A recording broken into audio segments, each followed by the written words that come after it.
Welcome to Conversations with My Real Friends. I'm Jennifer. I'm here with my friend Jose Luis Morales. Jose is a real estate agent with eXp here in Ventura County. And on this episode, we're going to be talking about wealth accumulation through real estate. So most of us who can afford it buy a house to live in, but that's not an investment from a real estate standpoint. That's your home. That's your place to live, your world for your family. You can make money on it, but it's really not an investment in my mind. But someone who wants to invest in real estate and start accumulating property, how do you advise them differently than someone who's buying their family home? Well, the first thing I'll advise them is that what you look for in a primary residence is completely than what you look for in an investment property. Right. So, and I tell my clients all the time, because I have clients that will only want to buy properties that they would live in. Okay. 99% of the properties that I own, I would not live there. Right. And it's not to say that they're bad properties. They're in high rental demand areas. So what I look for in an investment property is just return on investment, rentability, rental demand, and cash flow, which is the most important thing I would say in investment property. I think where people get into trouble when people even have like flashbacks is like, well, I don't want to lose the property. Right. And if you look back when people lost a lot of homes, no matter how they structured it, the property was not positive cash flow. Right.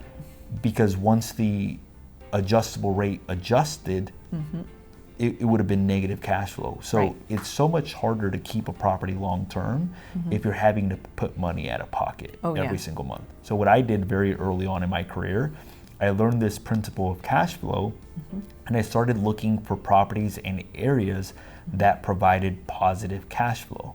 Then that positive cash flow helped me grow my business because I would take the positive cash flow and invest it back into Morales Group. Now that grew Morales Group, which gave me more income to be able to buy more rental property. So I remember when I bought my third property, each property was leaving me $2,000, $2,000, and $2,000. Yeah. Positive cash flow back in the day. Obviously, those numbers may not be realistic today, but that $6,000, with that $6,000, I was able to hire my first assistant because that $6,000 positive cash flow a month, that's $72,000. That's, at that time, that was a decent salary for somebody. So I would say that if you're looking to buy or grow through real estate, one, looking for properties that are positive cash flow.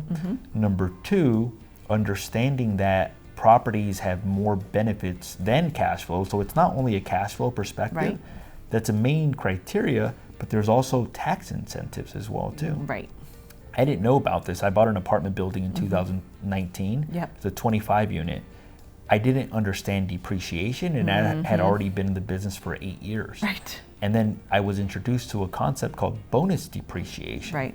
And that year, based on that property, that was $4 million, I got $1 million depreciation. Right. Which means that for the next $1 million that Morales Group made, it paid zero federal taxes in income. Right. So there's the cash flow, there's the tax benefits, there's appreciation as well too. Right, you're building equity. Building equity, and then there's principal pay down. So that if you're looking to buy property, it's not just one thing, it's actually 4 different ways to make money. Now, where I have a challenge with is when people buy speculatively, meaning like, hey, look, I think that this is going to happen in this neighborhood, yet you're losing $5,000 a month. And the reason I have a problem with that is, let's say you're losing $5,000 a month. If you lose your job, that actually affects you tremendously. Or if your business goes to zero, now not only do you have your personal expenses, but you have the negative $5,000 a month. On the other hand, if you have the $6,000 positive cash flow a month, you lose your job or your business goes down, that actually helps you in your business. So I think that cash flow, positive cash flow, is one of the main criteria that I teach, and then just understanding the other benefits like the principal pay down, appreciation, depreciation. And I didn't understand that when I got started.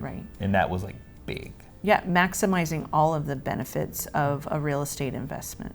Yeah, I would say so. And then just basically being patient as well too. Buy what you can afford. Yeah, buy what you can afford. Yeah, and buying what makes sense as well too. What cash flows. Yeah. Right. Perfect. So, if someone wants to learn more about investing with you, how can they reach you? Office number 805-228-4671.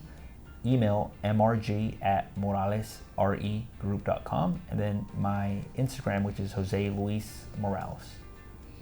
Thank you for joining me, Jose. Thank you. And thank you for joining us for this episode of Conversations with My Real Friends. We'll see you soon.